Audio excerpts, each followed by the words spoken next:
오늘은 마가복음 6장 7절에서부터 30절까지 말씀을 가지고 제자의 길, 제자도라고도 하죠. 제자의 길이라는 제목으로 함께 말씀을 나누고자 합니다. 잠시 에베소서 말씀 나누는 것을 멈추고 마가복음 말씀을 좀 나누고자 합니다. 오늘 본문 말씀에서 예수님께서는 복음 전파를 위해서 제자들을 파송하십니다. 그런데 이 제자들 영 미덥지가 못합니다. 왜 그럴까요? 마가복음 이제 앞선 말씀 6장 7절부터 읽었는데요. 그 앞에 있는 앞선 말씀들을 한 장, 두 장만 돌이켜서 살펴보면 예수님께서 비유로 말씀하시면 무슨 뜻인지 이해하지 못하고, 배를 타고 풍랑을 만나면 예수님께 어찌 이렇게 믿음이 없느냐 책망을 듣는 것이 제자들의 모습이었죠.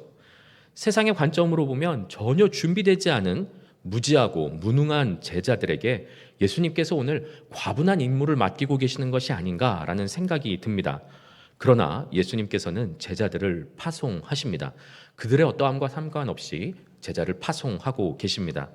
오늘 말씀을 통해서 제자가 걸어가야 할 길에 대해서 배우고 또한 그러한 삶을, 그러한 길을 걸어갈 수 있는 저와 여러분이 되기를 소망합니다. 제자의 길을 걷기 위해서 첫 번째 무엇을 해야 되는가? 예수님께서 능력 주심을 믿어야 합니다. 7절 말씀입니다. 12제자를 부르사 둘씩 보내시며 더러운 귀신을 제어하는 권능을 주시고, 아멘, 이렇게 말씀합니다. 예수님께서 제자를 보내실 때 그냥 보내지 않으셨다라는 것을 알 수가 있습니다. 더러운 귀신을 제어하는 권능을 주셨습니다. 이것은 제자도에 있어서, 그리고 또한 성도들의 삶에 있어서 굉장히 중요한 부분입니다. 결코 간과할 수 없으며 우습게 여길 수 없고 그냥 잊어버릴 수 없는 대목이 바로 이 부분인 것이죠. 가장 중요한 부분이라고도 생각할 수 있는 부분입니다. 주께서 사명을 맡기실 때는 필요한 능력도 함께 주십니다. 믿으십니까? 이걸 믿어야 됩니다. 그렇지 않으면은 사명이 나에게 찾아왔을 때, 누군가 나에게 직분을 맡기려고 할 때 나는 못해요, 난 능력이 없으니까, 난 준비되지 않아서 감당할 수 없습니다 라고 거절하고 불순종하는 삶을 살 수밖에 없다는 것이죠. 한번 생각해 보십시오. 만약에 주께서 능력을 주시지 않는다면 그 사역은 어떻게 될까요? 하나님 사역이 아니라 내 사역이 될 겁니다. 왜냐하면 내 힘으로 감당을 해야 하니까요. 그리고 그 길은 어떤 길일까요? 십자가의 길, 하나님께서 예비하신 길을 가는 것이 아니라 내가 선택한 길, 내 방법대로 가는 길이 되고 말 것입니다. 그것을 어떻게 하나님의 사역이라고 말할 수 있겠습니까? 따라서 우리에게 직분을 주시거나 우리를 성도로 부르시고 우리를 말씀 가운데 순종의 길로 걸어가게 하실 때에는 반드시 주께서는 우리에게 권능과 능력을 주신다는 것을 믿어야 합니다. 하나님의 말씀을 성취하는 데 있어서 중요한 것은 제자들의 능력, 그리고 완전 무결하게 준비되어져서 어떤 일이든 아멘으로 순종하는 어떤 준비된 그런 모습이라기보다는 예수님의 권위 있는 부르심에 순종하는 모습, 그리고 그에 합당하게 주시는 권능을 믿는 것입니다.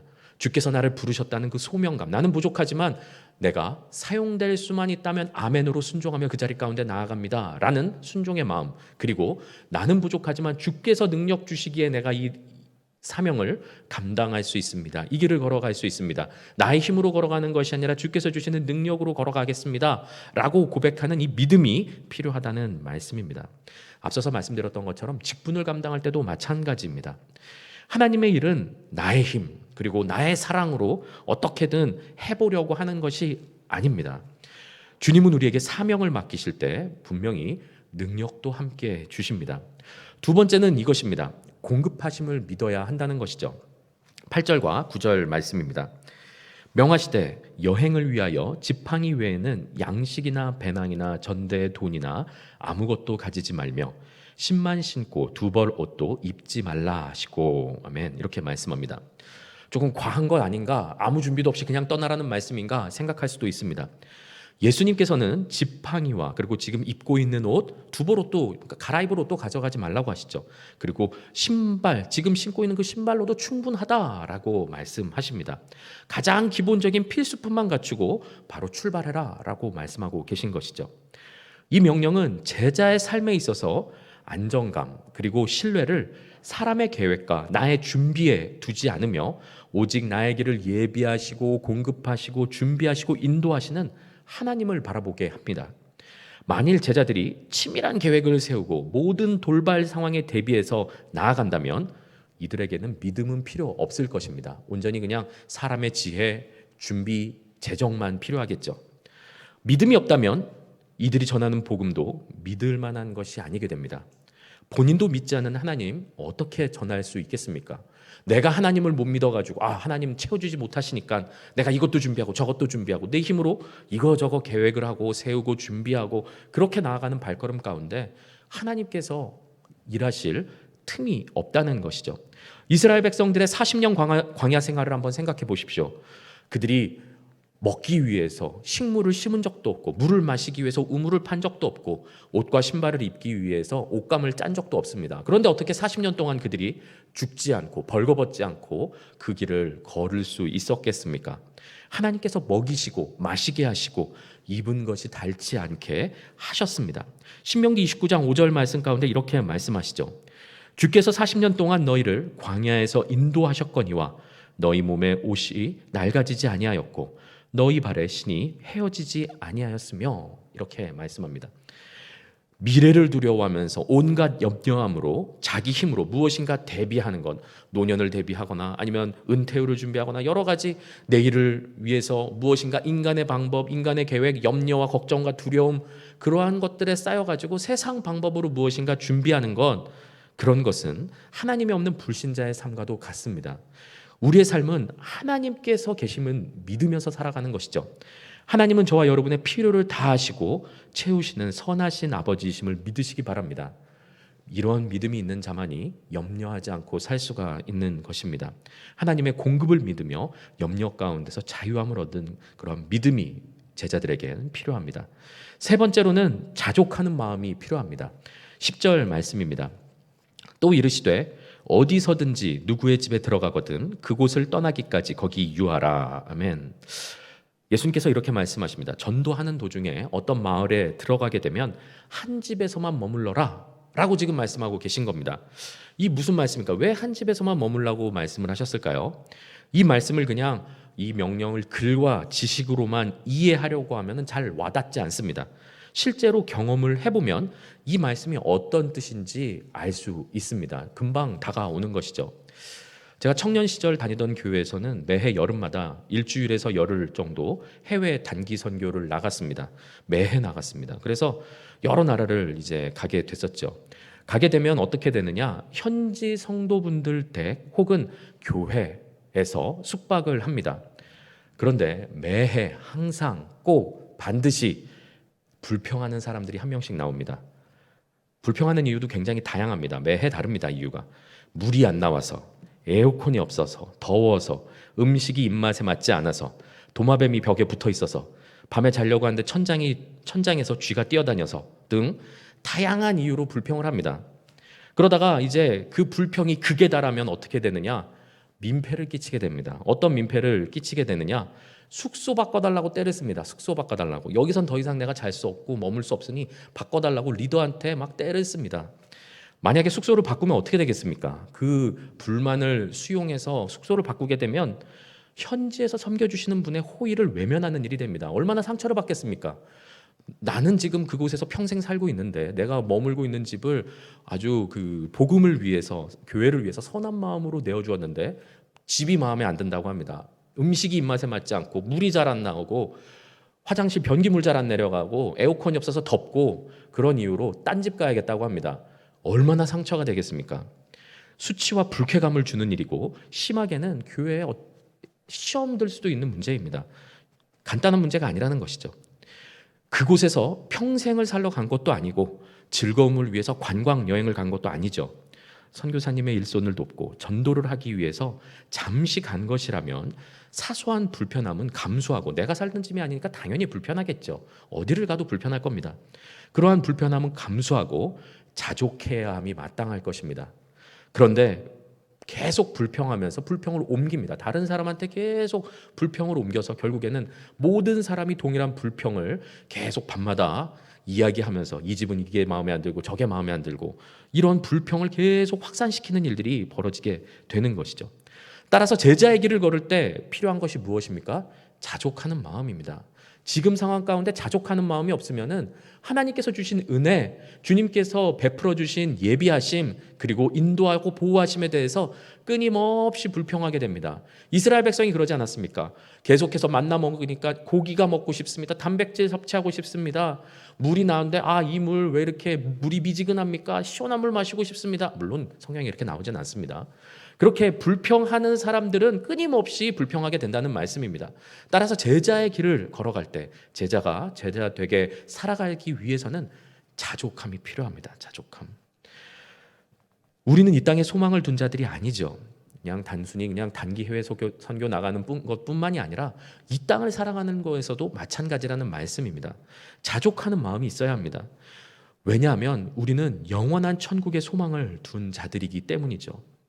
이 땅에서 잠시 누리지 못하는 것이 있을 수도 있습니다. 다른 사람과 비교했을 때 내가 없는 것이 결핍이 있어 보일 수 있다는 것이죠.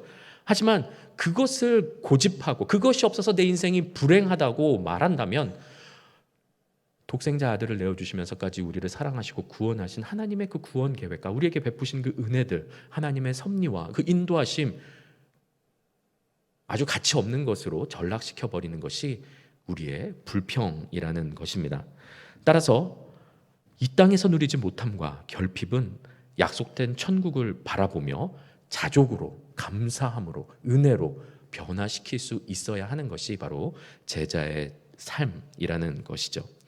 네 번째, 제자의 길에는 열매가 나타납니다. 12절과 13절 말씀입니다. 제자들이 나가서 회개하라 전파하고 많은 귀신을 쫓아내며 많은 병자에게 기름을 발라 고치더라. 아멘. 예수님 말씀에 순종한 제자들의 삶 가운데 열매가 나타났습니다.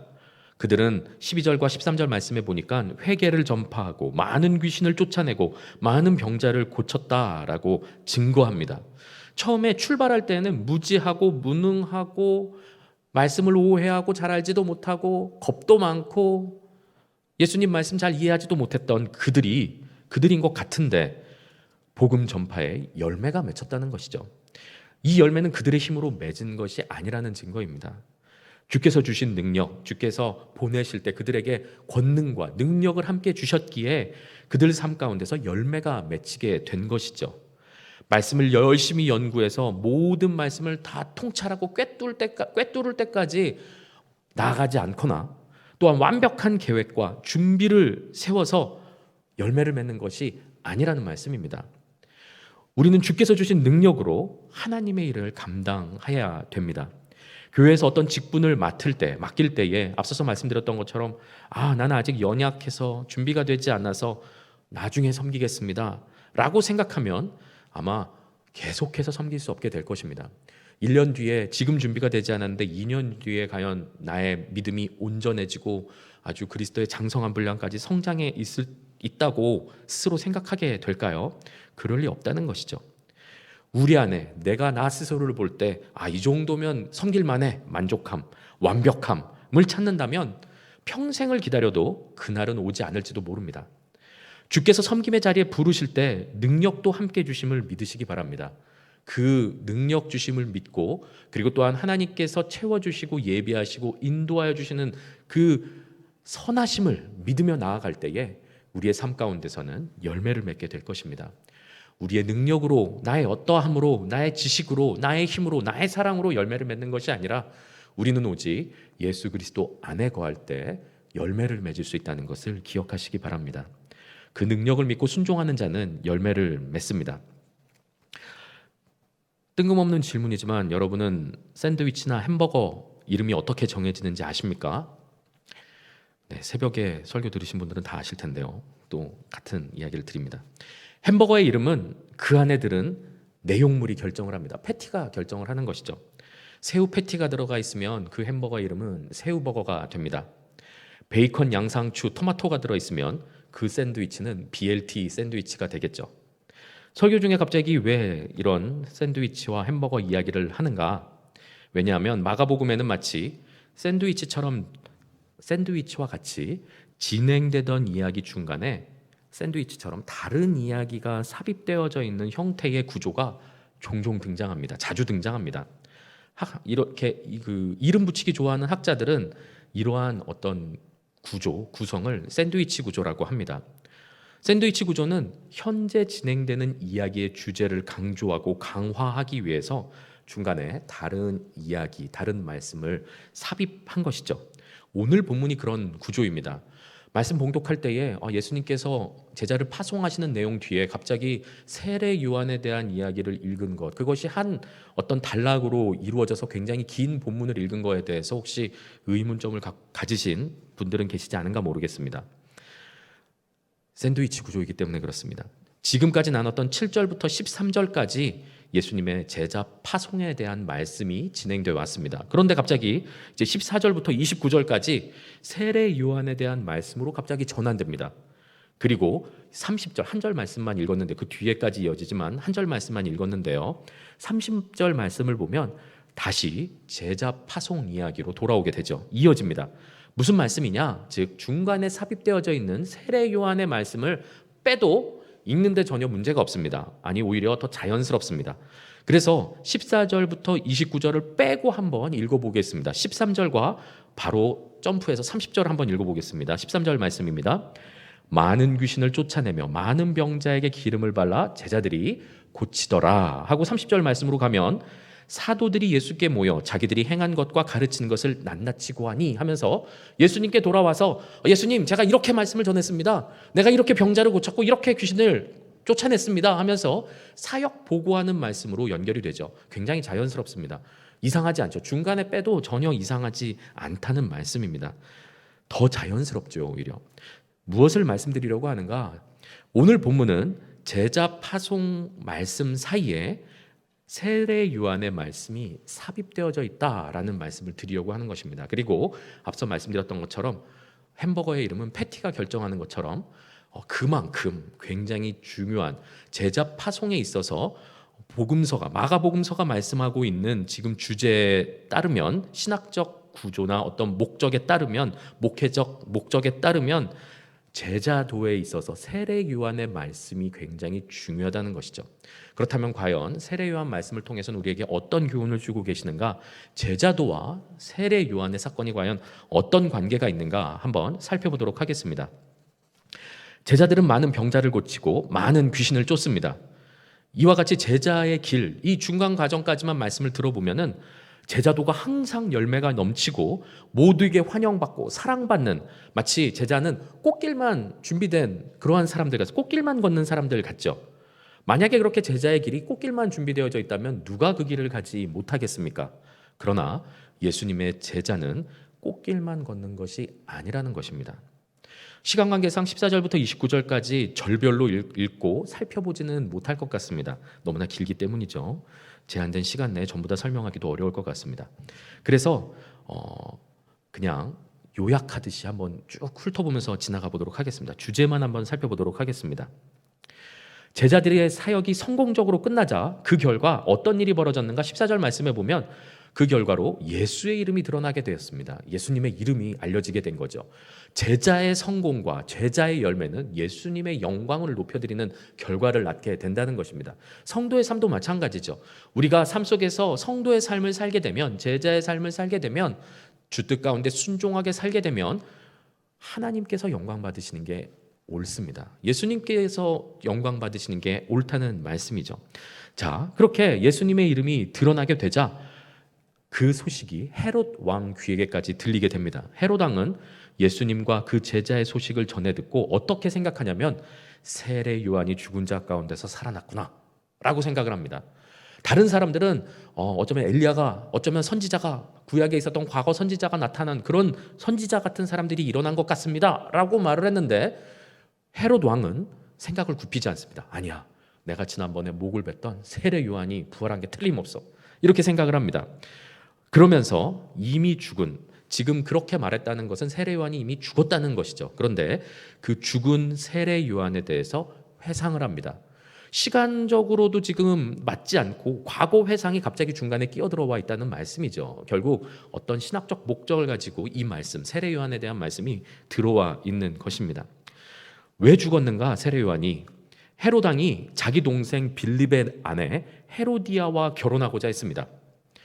그래서 헤롯도 결혼한 상태였고 헤로디아도 자기 동생 빌립과 결혼한 상태이니 서로 각각 다 이혼을 합니다. 자기도 자기 아내를 버리고 헤로디아에게도 그 남편 빌립과 이혼하게 해서 헤로디아와 헤롯이 서로 결혼을 하게 되죠.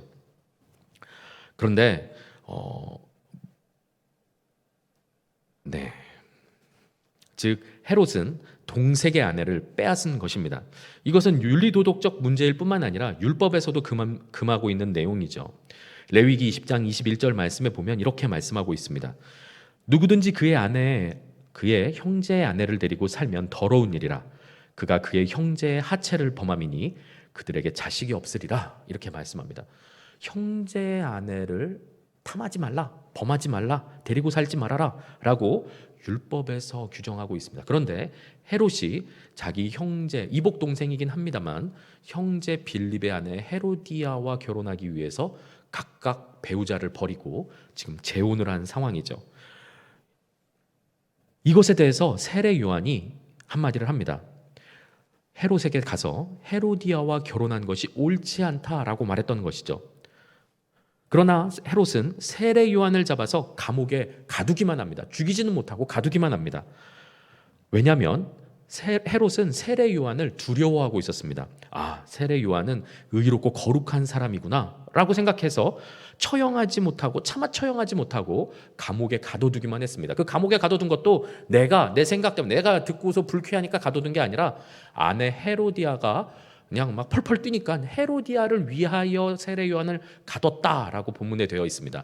본문을 잘 읽어보시면 헤롯이 기분 나빠서 가둔 게 아니라 헤로디아를 위하여 세례 요한을 가뒀다라고 되어 있습니다. 즉 헤로디아 눈치 보고서 지금 세례 요한을 가둔 것이죠. 그렇다고 해서 헤롯이 선한 사람이라고 말씀을 드리는 건 절대로 아닙니다. 우유부단한 사람이었죠.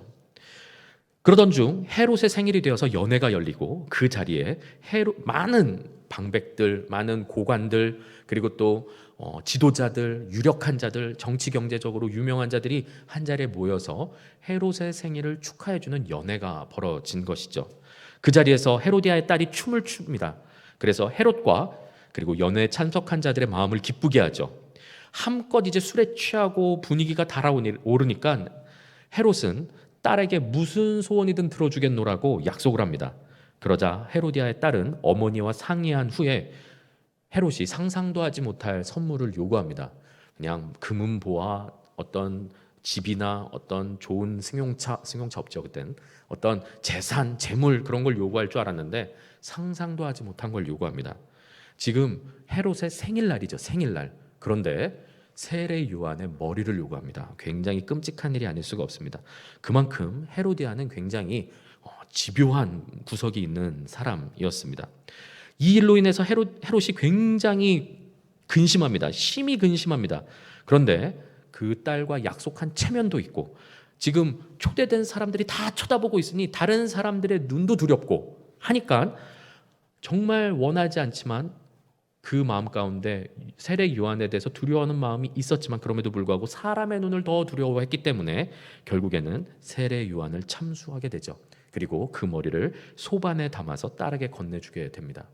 이것이 중간에 있는 내용이죠. 한 절 한 절 살펴보진 않았지만 중간에 있는 내용이 바로 이것입니다.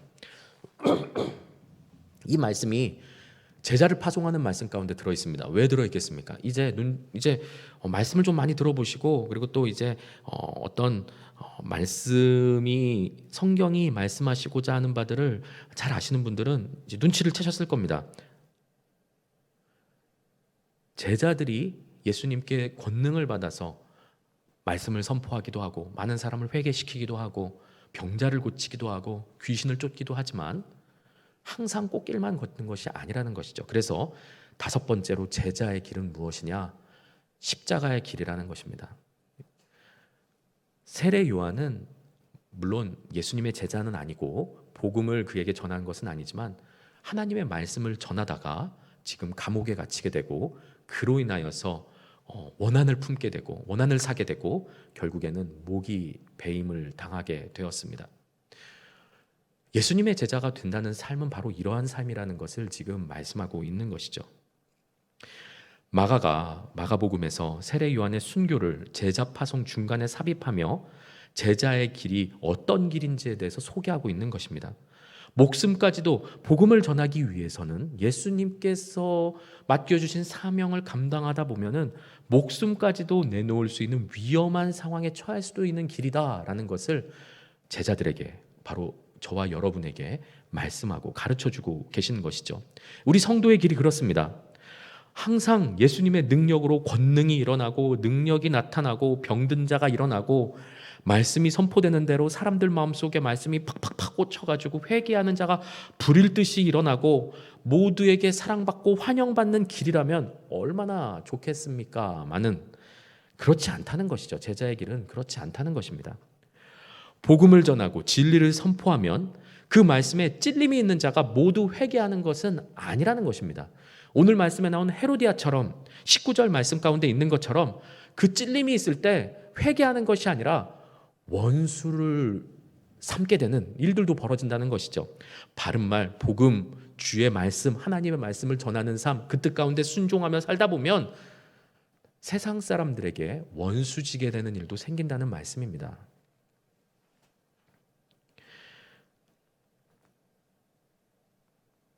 말씀에 순종하며 사는 성도의 말과 행동을 세상 사람들은 비난하고 멸시하며 왜 그렇게 융통성 없이 사느냐며 조롱합니다. 세상에는 헤롯의 생일 연회와 같이 온갖 즐거움과 풍족함과 쾌락이 있는데 왜 굳이 차갑고 외로운 감옥을 선택하느냐고, 그 연회 자리 가운데 나오라고, 세상 쾌락과 즐거움 가운데 나오라고 끊임없이 유혹을 하죠. 그것이 제자들이 걷는 길이며 저와 여러분이 걸어가야 하는 길입니다. 본문은 우리에게 제자도에 대해서 말씀하시면서 세례 요한의 비극적이고 비참한 최후를 소개하며 저와 여러분에게 오늘 밤 이렇게 질문합니다. 그래도 제자의 길을 가시겠습니까? 네, 아무도 아무 일에 나오질 않습니다. 그래도 그 길을 가시겠습니까? 그래도 고난과 수치의 십자가의 길을 걸으시겠습니까? 오늘 본문은 그래도 그 길을 걸어가겠느냐고 우리에게 질문하고 있는 것입니다. 오늘 이 밤에 우리는 이 질문에 아멘 해야 합니다. 세상이 미워하여 그 길을 걷는 자를 핍박하고 때로는 유혹할지라도 제자의 길을 걷기로 결단하시기 바랍니다. 왜냐하면 우리에겐 이 땅에서의 짧은 삶과는 비교할 수 없는 영원한 생명과 안식이 기다리고 있기 때문입니다. 이것을 믿으시기 바랍니다. 이 짧은 인생, 여기에서 쾌락, 온갖 세상의 쾌락과 복락과 즐거움을 누리고 누릴 거 다 누리고 풍족하게 결핍 없는 삶을 살길 원하십니까? 그런데 그 이후의 삶 가운데 영원한 지옥 가운데 빠지게 될 수가 있다는 것이죠. 오히려 이 땅 가운데서 제자의 길을 걸으면서 주의 말씀 가운데 순종하며 살아갈 때에 세상 사람들에게, 그리고 세상에게 미움받고 멸시받고 조롱받고 어려움 당할 수 있지만 그 길이 우리가 영원한 생명과 안식과 영광 가운데 들어가는 길이라고 본문은 말씀하고 있는 것입니다. 말씀을 정리하려고 합니다. 예수님께서는 십자가의 길을 가셨습니다. 십자가 뒤에 영광이 있었죠. 부활의 영광이 있었습니다. 제자된 우리도 당연히 그 길을 따라 걸어가야 합니다. 오늘 말씀에 의하면 그 길은 어떤 길입니까? 그 길은 우리의 능력으로 가는 길이 아닙니다. 주 안에 거하는 자에게 주시는 능력으로, 주님의 능력으로 가는 길이죠. 하나님께서 필요를 채우시고 보호하시고 인도하실 것을 신뢰하며 걷는 믿음의 길입니다. 그것을 믿지 못하고 내가 무엇인가 해보려고 애를 쓰고 애를 쓰면 쓸수록 일이 더 꼬이고 그 길이 더욱더 어려워지고 진흙탕 길이 된다는 것을 발견하게 될 것입니다. 하나님을 신뢰하며 걸으시길 바랍니다. 세상의 방법과 타협으로 가는 길이 아닙니다. 주의 능력과 하나님의 공급을 경험할 때 감사하며 자족하며 걸어가는 길입니다. 다른 사람과 비교하며, 세상에 있는 사람과 비교하며 나의 결핍을 불평, 불만, 원망하면서 하나님을 시험하며 걸어가는 길이 아니라는 말씀입니다. 그렇게 주의 능력으로 갈 때에 우리는 반드시 열매를 거두게 될 것입니다. 그리고 그 길은 십자가 고난 뒤에 영광을 바라보는 길입니다. 주께서 부르신 그 삶에 아멘으로 순종하며 하나님께 영광 돌려드리는 저와 여러분이 되기를 예수 그리스도의 이름으로 소망합니다.